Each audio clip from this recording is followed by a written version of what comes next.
Un vieil homme économise son argent en marchant 10 km pour pouvoir offrir des cadeaux à son petit-fils. Lorsqu'un jour, il se rend chez son petit-fils pour lui faire la surprise, il voit le garçon monter dans la voiture d'un étranger, et il est terrifié. Luke avait 8 ans lorsque ses parents, Marissa et Peter, ont divorcé. Peter était tombé amoureux d'une autre femme, avec laquelle il avait fondé une famille. Cependant, un mois après leur divorce, Marissa a appris par le père de Peter, Ronald, que Peter et sa fiancée enceinte avaient été tués dans un accident de voiture. Après avoir perdu son père, Luke n'avait que sa mère à ses côtés. Elle l'a élevé seul et s'est assuré qu'il ne manque jamais de rien. Mais Luke avait aussi son grand-père Ronald avec lui, qui aimait le jeune garçon comme son propre fils. Grand-père est le meilleur, maman. Il m'aime beaucoup. Si est tellement bien que grand-père vive près de chez nous. Je peux passer du temps avec lui, disait toujours le petit Luke à Marissa, mais elle n'appréciait pas cela. Chaque fois qu'elle voyait Ronald se rapprocher de son fils, elle avait l'impression que quelqu'un remuait le couteau dans la plaie. Cela faisait remonter les souvenirs de sa relation compliquée avec Peter. Alors pour s'assurer que Ronald reste loin d'elle et de Luke, Marissa a déménagé dans une autre maison, loin de celle de Ronald. Ne fais pas ça, chérie, l'a supplié Ronald, 88 ans. Mais Marissa n'a pas écouté. Une fois que Luke est parti, Ronald était très triste. Il était veuf, son fils unique était décédé dans un accident de voiture, et il se sentait très seul. Il voulait rendre visite à Luke, mais sa vieille voiture ne fonctionnait plus depuis longtemps, et ses économies ne lui permettaient pas d'en acheter une nouvelle. De plus, Marissa serait furieuse de le voir. Un jour, Ronald était en train de prendre son petit déjeuner quand son téléphone a sonné. Il a décroché et a fondu en larmes quand il a entendu la voix de Luke à l'autre bout du fil. « Oh, comment vas-tu, mon chéri? Est-ce que grand-père te manque, Luke ?» demande-t-il, la voix étranglée. Grand-père. Maman est malade. Elle s'est évanouie, et on l'a renvoyée à l'hôpital. Ils ne m'ont pas pris avec elle. Tu me manques, grand-père. Peux-tu s'il te plaît venir me voir? A-t-il supplié en pleurant. Quoi? La voix de Ronald était soudainement raide. Oh, chérie, ne t'inquiète pas. Grand-père va venir, d'accord? Tu es seul à la maison, Luke? Non, répond le garçon. Je suis chez Madame Green. Elle habite à côté de chez nous. Grand-père, maman me manque. Et tu me manques aussi. Sans réfléchir, Ronald s'est levé, a enfilé à la hâte une veste et a attrapé sa canne. Il n'a même pas fini son petit déjeuner qu'il s'est dirigé vers la maison du voisin de Luke. Ronald n'avait pas beaucoup d'argent, alors il a décidé d'utiliser le peu qu'il avait pour acheter quelque chose à Luke pour égayer son humeur. Puis il a marché 10 km pour voir son petit-fils. Chez Madame Green, Luke a couru vers lui et l'a serré très fort dans ses bras. Grand-père. Tu m'as manqué. Oh, tu m'as manqué aussi, Luke. Ronald soupire et serre le garçon très fort dans ses bras. À partir de ce jour, grand-père Ronald rendit visite à Luke tous les jours. Afin d'économiser de l'argent pour les cadeaux de son petit-fils, il a décidé de ne pas prendre le transport et de marcher 10 km par jour. Il était essoufflé et fatigué lorsqu'il arrivait chez les Green, mais il ne montrait jamais à quel point il était fatigué. Grand-père, tu as l'air très fatigué. Tu veux te reposer ? A demandé Luc à Ronald un jour après que le vieil homme se soit écroulé dans les escaliers de la maison peu après son arrivée. Mais Ronald a feint un sourire et a répondu, « Pas du tout, mon garçon. Grand-père est encore très fort. Marcher 10 km, si est du gâteau pour moi. » Et le petit Luc a fait un grand sourire. Chaque fois que Ronald rendait visite à Luc, il lui apportait des bonbons, des jouets et même sa pizza préférée. Il jouait avec lui malgré sa fatigue et lui lisait des livres d'histoire.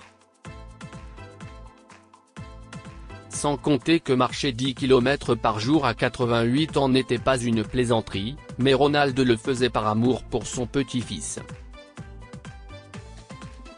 Un jour, avant de rendre visite à Luc, Ronald a reçu une boîte des chocolats préférés de Luc et a décidé de lui faire la surprise. Mais dès qu'il est arrivé, il a vu Luc monter dans la voiture d'un inconnu. « Qui êtes-vous ? Où emmenez-vous mon petit-fils ? Arrêtez-vous là » a-t-il crié de loin. L'homme qui tenait la portière de la voiture pour Luc s'est retourné, un air inquiet sur le visage. « Arrêtez-vous tout de suite !» a crié Ronald, menaçant l'homme avec sa canne. Il s'est précipité vers lui et a tiré Luc hors de la voiture. « Tu vas bien, Luc ?» a-t-il demandé en le serrant dans ses bras, sa canne pointée vers l'homme. A-t-il essayé de te faire du mal ? Non, non, grand-père. Tu as tout faux, s'écria Luc. Si est Monsieur Green, le mari de Madame Green. Tu m'as dit que tu n'allais pas très bien hier, alors j'ai pensé te rendre visite aujourd'hui. Monsieur Green m'a emmené chez toi. Oh, si est ça ? Ronald a baissé sa canne et a regardé M. Green en s'excusant. « Je suis désolé, monsieur. J'étais juste inquiet pour mon petit-fils, et j'ai réagi de façon excessive. Veuillez me pardonner. M. Green rit. « Ce n'est pas grave, monsieur. Voulez-vous vous joindre à moi pour le thé maintenant que vous êtes là ? J'apprécierais, » dit Ronald timidement. Merci. Tout en discutant autour du thé, Monsieur Green a révélé qu'il avait pris un jour de congé et qu'il avait décidé d'amener Luc rencontrer Ronald. Il a également raconté à Ronald qu'après avoir appris qu'il marchait 10 km par jour pour voir Luc, des voisins se sont cotisés et ont lancé une page GoFundMe pour lui offrir une nouvelle voiture. Ronald était en larmes et a poliment refusé Monsieur Green. « Croyez-moi, monsieur, ce ne serait pas nécessaire. Cela coûterait beaucoup d'argent, et je ne peux pas le prendre. » Mais M. Green lui a assuré que les voisins voulaient vraiment le faire pour lui. Et après beaucoup de persuasion, Ronald a dû accepter. Merci beaucoup, a-t-il dit en larmes. Je n'oublierai jamais votre gentillesse. Un peu de temps après, Ronald est allé chercher Marissa à l'hôpital dans la toute nouvelle voiture et a eu une discussion sincère avec elle, dans laquelle il s'est excusé pour ce que Peter avait fait et lui a demandé de ne pas empêcher Luc de le voir. Je sais que ce ne sera pas facile pour toi, a-t-il dit. Mais j'espère que tu comprendras. Avec le temps, le cœur de Marissa a fondu, et elle a laissé Luc décider. S'il voulait être près de son grand-père, elle n'avait pas le droit de l'en empêcher, pensait-elle. Aujourd'hui, les choses ont tellement changé que Ronald est heureux de venir voir son petit-fils tous les jours en voiture et d'aider Marissa à la maison pour qu'elle puisse se concentrer davantage sur sa carrière, ce qu'elle apprécie beaucoup au fond d'elle-même. Et Luc ne manque pas de l'amour de son grand-père. Je suis si heureux que tu viennes me voir tous les jours, grand-père, s'exclame le petit Luc chaque fois que Ronald vient le voir en voiture. Que pouvons-nous apprendre de cette histoire? Les grands-parents aiment leurs petits-enfants et sont prêts à tout pour eux. Lorsque Luc a déménagé loin de Ronald, le vieil homme a marché 10 km par jour juste pour voir son petit-fils. Le cœur des grands-parents est rempli d'un tel amour. Soutenez les personnes âgées et prenez soin d'elles. En raison de la décision de Marissa, Ronald a été plongé dans une situation difficile où il devait marcher quotidiennement pour voir son petit-fils. Heureusement, Monsieur Green et les autres voisins lui sont venus en aide et lui ont offert une nouvelle voiture.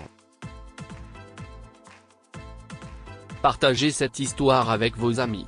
Elle pourrait égayer leur journée et les inspirer. Si vous avez aimé cette histoire, découvrez également celle d'un homme qui interdit à sa pauvre vieille mère de voir son petit-fils nouveau-né alors qu'elle a marché pendant des heures pour cela. Cette histoire est inspirée de la vie quotidienne de nos lecteurs et rédigée par un écrivain professionnel. Toute ressemblance avec des noms ou des lieux réels est une pure coïncidence. Toutes les images sont uniquement destinées à l'illustration. Partagez votre histoire avec nous. Elle changera peut-être la vie de quelqu'un. Si vous souhaitez partager votre histoire, veuillez l'envoyer à info@amomama.com.